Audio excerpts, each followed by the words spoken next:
اس کے بعد نام آتا ہے پاکستان کا. یہ ہے میری اور آپ کی داستان، اور یہ ہے سبب جس کی وجہ سے کہ میں آپ سے یہ گفتگو کر رہا ہوں.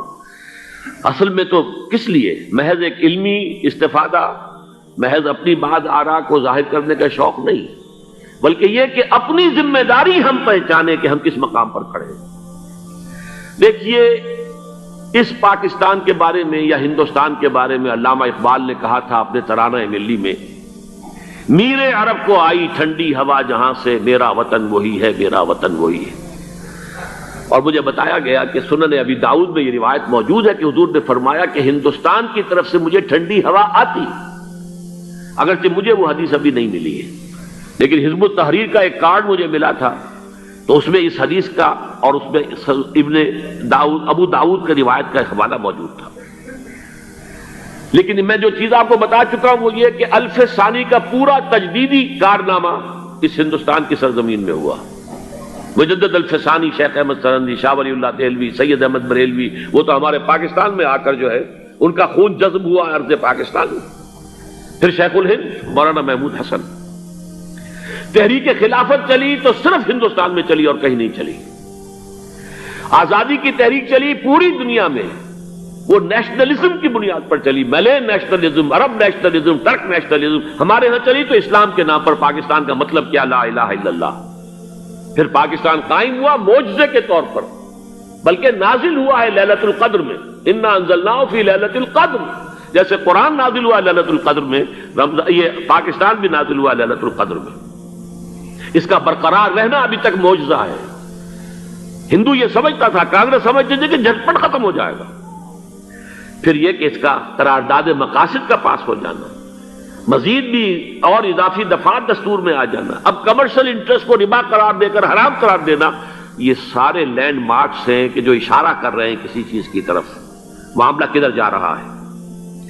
پھر یہ کہ یہ جو 14ویں صدی کے مجدد تھے شیخ الہند، اس کے بعد سے کچھ ایسی شخصیتیں عظیم پیدا ہوئی ہیں ہند میں، جن کو میں سمجھتا ہوں کہ 14ویں صدی کے مجدد اور 15ویں صدی کے مجدد کے درمیان، یہ 15ویں صدی کے مجدد کی راہ کو سیدھا کرنے والے، جیسے کہ حضرت یحییٰ نے کہا تھا میں تو آنے والے کا راستہ سیدھا کر رہا ہوں حضرت عیسیٰ کے لیے، ایسے ہی 15ویں صدی کے لیے امام مہدی کے لیے راستہ صاف کرنے والے سب سے پہلے علامہ اقبال، جنہوں نے اسلام کا تصور دین کی حیثیت سے دوبارہ زندہ کیا ہے، ورنہ اسلام ایک مذہب کی شکل اختیار کر چکا تھا.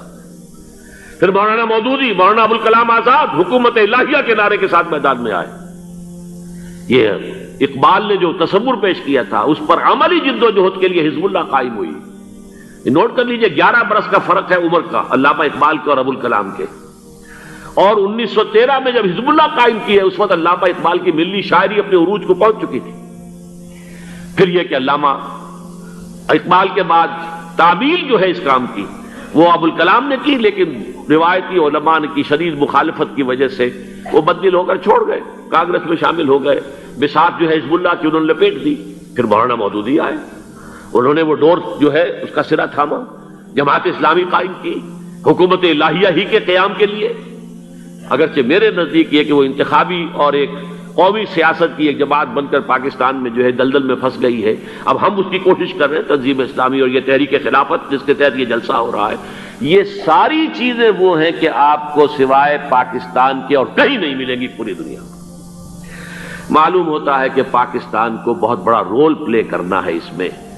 اور اس کے ساتھ اب جمع کر لیجئے افغانستان کی عمارت افغانستان، اسلامی عمارت افغانستان قائم ہو چکی ہے. یہ پچھلے 20 سالوں میں جو کچھ وہاں ہوتا رہا ہے اس سے پہلے تصور نہیں ہو سکتا تھا. کابل جو ہے وہ تو جیسے پیرس کا تمدن تھا ویسے کابل کا تھا، وہی لباس، وہی سکرٹس. یہاں جب آئے تھے شاہ ظاہر شاہ سرکاری دورے پر تو ان کی جو ملکہ صاحبہ تھی ان کے ساتھ وہ سکرٹ میں ملبوس تھی. کابل جو ہے وہ بالکل ایک پیرس کی طرح کا شہر تھا. آج کابل جو ہے جا کر دیکھیے، علامہ اقبال کے فرزند بھی دیکھ کر آئے ہیں تو اگرچہ وہ خود میں سمجھتا ہوں کہ خاصے انہیں آپ لبرل کہیں، آزاد خیال کہیں، لیکن اس درجے متاثر ہو کر آئے تھے کہ انہوں نے یہ کہا افغانستان میں جو میں نے حالات دیکھے ہیں کہ اگر 2-4 اور مسلمان ملکوں کے اندر یہ نظام قائم ہو جائے تو پوری دنیا مسلمان ہو جائے گی. یہ سب کچھ کیسے ہو رہا ہے؟ یہ آنے والے دور کی جھلکیاں ہیں. Coming events are casting their shadows before. یہ سب بتا رہے ہیں کہ پاکستان افغانستان کو مل کر اس میں کوئی عظیم رول پلے کرنا ہے. اور اس کے ضمن میں اب میں علامہ اقبال کے بارے میں آخری بات کہہ رہا ہوں. علامہ اقبال کے بارے میں عام یہ خیال ہے، انہوں نے اپنے خطبات میں مہدی کا اور نزول مسیح کا، حالانکہ میں کل پڑھ رہا تھا مولانا سید احمد اکبر آبادی رحمۃ اللہ علیہ کا ایک مقالہ ان کا کہ علامہ اقبال نے ابن خلدون کے بارے میں یہ کہا ہے کہ مہدی کا اور نزول عیسیٰ کا دونوں کا انہوں نے انکار کیا ہے، حالانکہ ابن خلدون نے نزول عیسیٰ کا انکار نہیں کیا، صرف مہدی کا انکار کیا ہے. بہرحال علامہ اقبال نے خطبات میں انکار کیا ہے. لیکن یہ کہ اپنی شاعری کے اندر میں چیلنج کرتا ہوں کسی بڑے سے بڑے اقبال شناس کو، ان کا یہ شعر ذرا سنیے. خضر وقت از خلوت دشت حجاز آید بروں، کارواں زی وادی دور و دراز آید بروں. خضر وقت، امام وقت، رہنمائے وقت، قائد وقت، خلوت دشت حجاز، حجاز کی صحرا کی کسی خلوت گزینی سے نکل کر باہر آئیں گے. میں حیران ہوتا ہوں علامہ کے اس فکر پر اور اس مصرے پر. یہاں انہوں نے شیعہ اور سنی دونوں کے کانسیپٹ جمع کر دیے. شیعہ کا کانسیپٹ یہ چھپے ہوئے کسی غار میں وہاں سے برآمد ہوں گے، اور ہمارا کانسیپٹ میں ام سلمہ رضی اللہ تعالیٰ عنہ کی حدیث سنا چکا، چھپے ہوئے ہوں گے وہ وہاں پر، مدینے سے نکل کر آ کر مکے میں چھپ جائیں گے. اس خانہ جنگی کی حالت میں لوگ ان کی طرف دیکھ رہے ہوں گے، سوچتے ہوں گے انہیں میدان میں آنا چاہیے، کوئی پارٹ پلے کرنا چاہیے، امت کی رہنمائی کرنی چاہیے. لیکن وہ چھپیں گے، وہ کارے ہوں گے، وہ اس ذمہ داری کو قبول نہیں کرنا چاہیں گے، جا کے چھپ جائیں گے مکے میں. وہاں سے مکے والے انہیں نکالیں گے، اور وہ کارے ہوں گے، انہیں بالکل یہ پسند نہیں ہوگا کہ یہ ذمہ داری اٹھائیں. تو خضر وقت از خلوت دشت حجاز آیت بروں، کارواں زی وادی دور و دراز آیت بروں. کارواں جو چلے گا ان کی مدد کے لیے اس وادی دور و دراز، اس عظیم وادی دور و دراز، یہ وادی سندھ ہے. وادی سندھ جو ہے ہم سمجھتے ہیں کہ صرف یہ پاکستان اور پنجاب جو ہے یہ اس میں شامل ہے، سندھ اور پنجاب نہیں، افغانستان کا پورا مشرقی علاقہ اس میں شامل ہے. جیسے دریائے جہلم سندھ میں جا رہا ہے، جیسے دریائے گلگت سندھ میں آ کر ملتا ہے، جیسے دریائے چناب اور راوی اور جہلم اور یہ سب جا رہے ہیں اور آ رہے ہیں، اسی طرح دریائے کابل کہاں سے آ رہا ہے، دریائے گومل کہاں سے آ رہا ہے، ٹوچی کہاں سے آ رہا ہے. یہ سارا جو ہے ڈرین جو ہو رہا ہے، ایسٹرن جو ہے پارٹ آف افغانستان، یہ سب وادی ہے. اس وادی کے یہ دو حصے ہیں، ایک حصہ جو ہے یہ ادھر پاکستان میں ہے، اور اسی وادی کا دوسرا حصہ جو ہے وہ افغانستان میں ہے. کارواں زی وادی دور و دراز آیت بروں، کارواں چلے گا یہاں سے. یخرج ناس من المشرق یؤتون للمہدی، یعنی سلطان ہی مشرق سے فوجیں چلیں گی کہ جو مہدی کی حکومت قائم کریں گی. اور یخرج من خراسان رایات و سود، اور خراسان سے سیاہ پرچم چلیں گے کہ جن کا رخ کوئی موڑ نہیں سکے گا، حتیٰ تنصب بإیلیا، یہاں تک کہ وہ جا کر یروشلم کے اندر نصب ہو جائیں گے.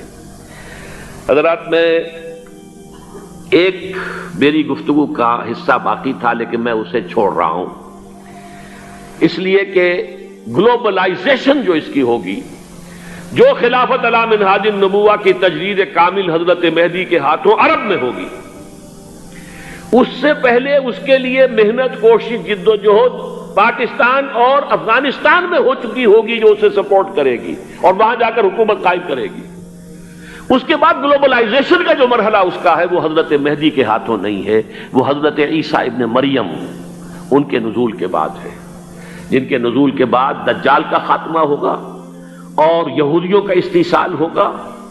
مسلمانوں پر بھی بڑی تکالیف اربوں پر آئیں گی، شدائد آئیں گے. لیکن یہ وہ میں حصہ جو اپنی گفتگو کا آج چھوڑ رہا ہوں اس لیے کہ میں دیکھ رہا ہوں کہ بعض حضرات کا صبر کا پیمانہ اب لبریز ہو رہا ہے، تو میں اس حصے کو پھر ملتوی رکھتا ہوں کسی دوسری محفل اور کسی دوسری مجلس اور نشست پر. آخری بات یہ کہہ رہا ہوں، ہم پاکستانیوں کے کرنے کا اصل کام کیا ہے؟ یہ بغدے میں آ پڑی ہے سخن گستران آباد.